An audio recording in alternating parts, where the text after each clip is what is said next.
nga makaserbisyo sa ato ang nasod. Daghan kayong salamat.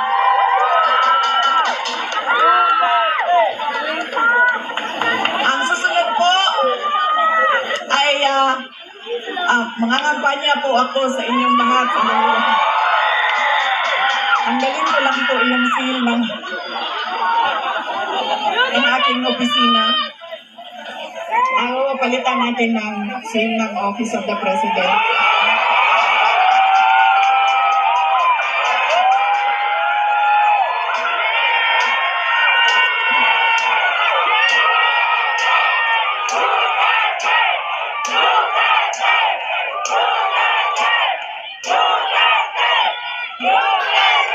Tinanggal ko lang kasi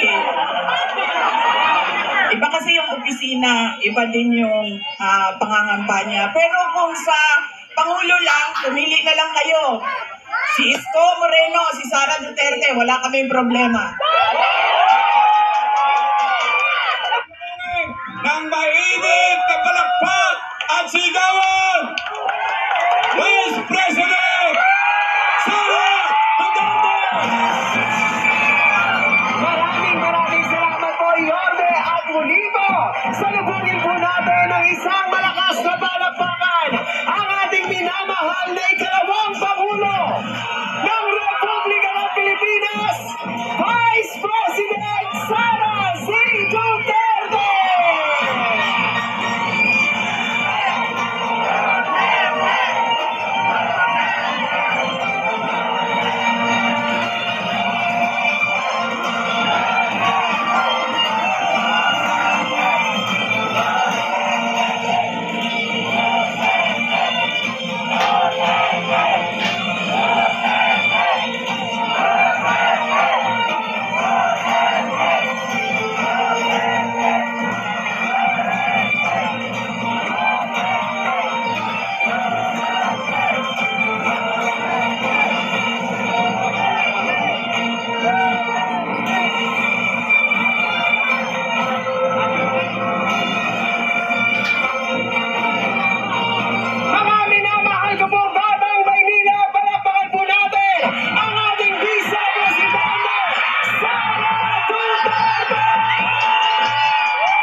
Minamahal ko pong Batang Maynila.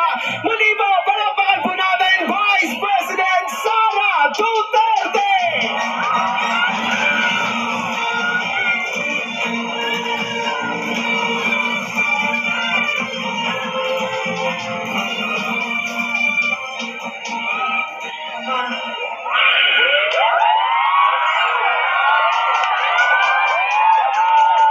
Assalamualaikum warahmatullahi wabarakatuh.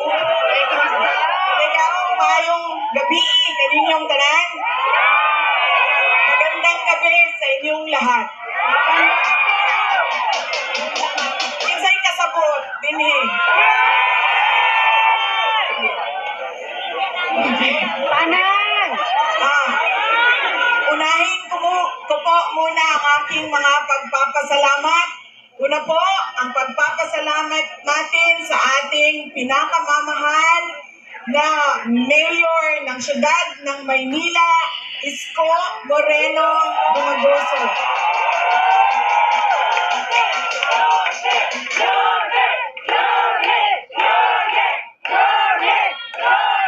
Nagpapasalamat po ako sa kanya dahil ipinahiram niya po ang inyong entablado at ang inyong mikropono para po sa mga senador ng Duterte. Maraming salamat, Mayor.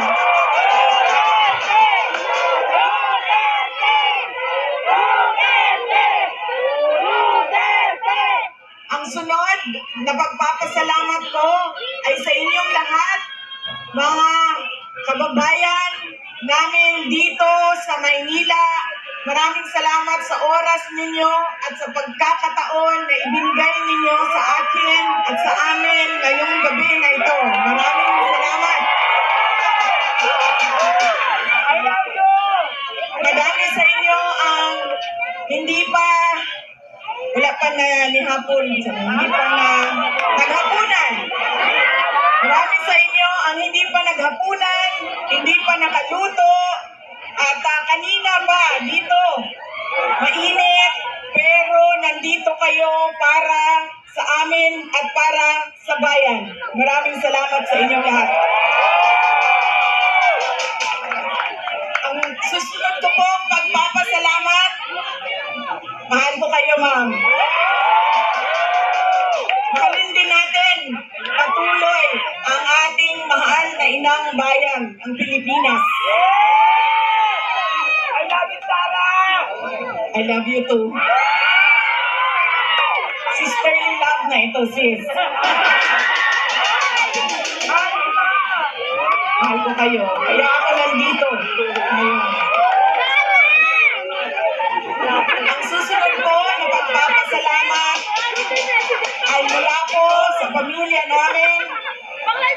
Nagpapasalamat po kami sa pagmamahal at suporta na ipinapakita nyo kay dating Pangulong Rodrigo Duterte. Maraming salamat po.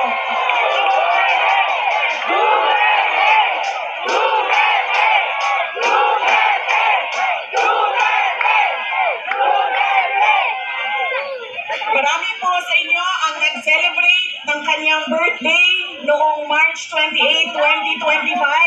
At kami po ay taus-puso nagpapasalamat at masaya dahil nakiisa kayo sa kanyang 80th birthday celebration.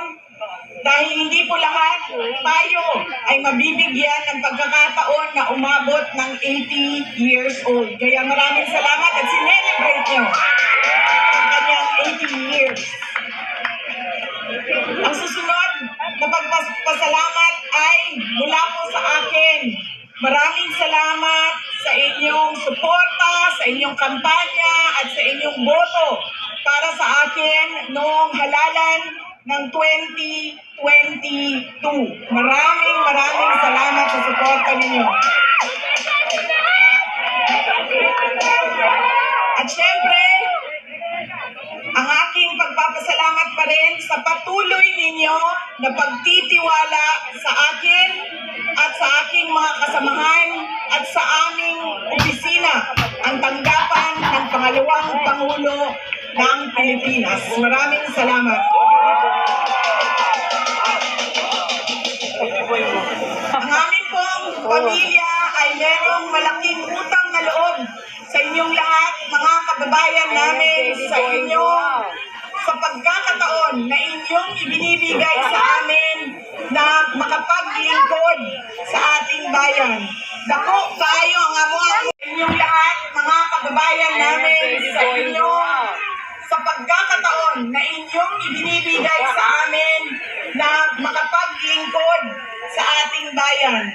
Dako kayo ang amo-ang utang nga kabubuton kaninyong tanan, mga kaigsuonan namo. Sa higayon nga gihatag ninyo kanamo na makaserbisyo sa ato ang nasod. Daghan kayong salamat.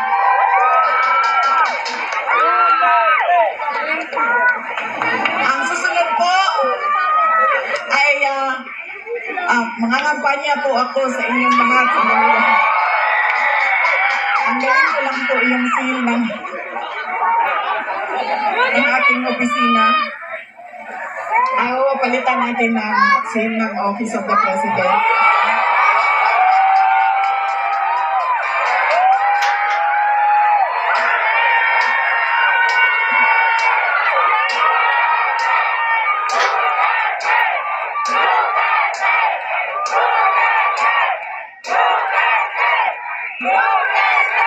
Tinanggal ko lang kasi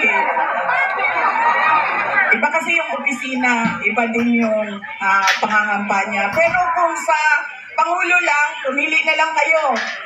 Si Isko Moreno, si Sara Duterte, wala kaming problema.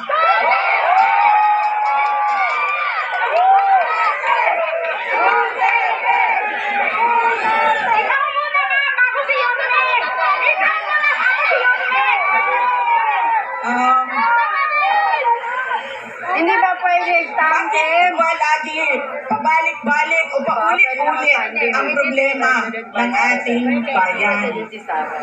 Dahil po, paulit-ulit din yung ugali natin sa pagpili ng ating mga leader. Kung sino yung binoboto natin. Ngayong darating na halalan, marami ang nagtatanong, ano bang pwede naming gawin? Wala naman kaming pera, wala kaming makinarya, ordinaryong tao lang kami na nakatira sa gilid ng daan kung saang subdivision. Pero gusto namin na merong makitang pagbabago sa nangyayari at para sa ating bayan. Una po, ang ugali natin sa pagpili ng ating mga kandidato ay kung sino yung naaalala natin. Sino yung magaling kumanta, sino yung magaling sumayaw, sino yung magaling magpatawa. Yaan nang lagi nating naaalala kapag tayo ay boboto na. Hindi na natin tinatanong, ano ba ang pangako niya noon na siya ay tumatakbo? Tinupad ba niya ang pangako niya?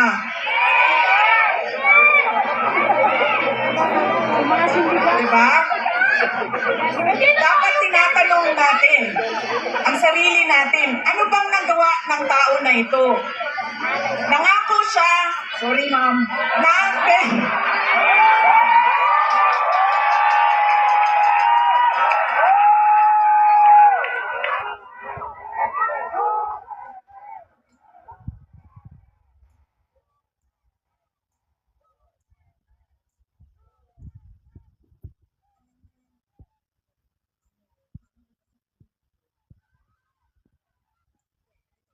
tulad na lang na magkaibang tao kami ni Pangulong Rodrigo Duterte. Si Pangulong Rodrigo Duterte ay hindi si Inday Sara Duterte.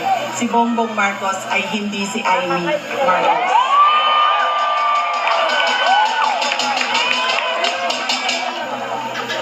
Ito, hindi na ako nang paalam sa'yo. Sasabihin ko na, ano naman, sige maling. Tanggalin na lang natin ito. Okay lang sa'yo. Wala siyang matuwag.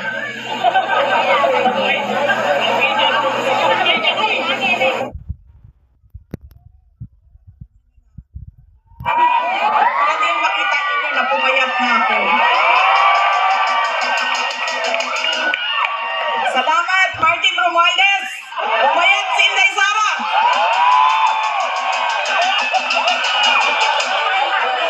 Uy, kachot lang ba? Seryoso, seryoso. Mahal ko kayo, ma'am. Ito, hindi na ako nagpaalam kay Senator Amy, kasi hindi ko naman alam na nandito siya.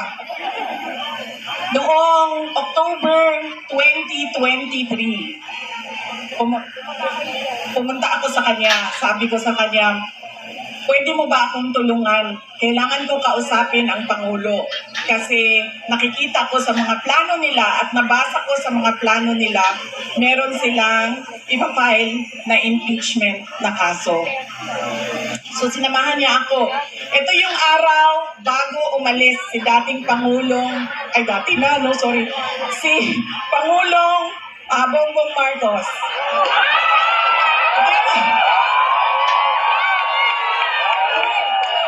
Hindi ko sinadya yun. Hindi ko sinadya yun, ha? Kailan na, kayo lahat, kailan ng sedition. Kayo dyan, may kaso na kayo bukas. Yun lang.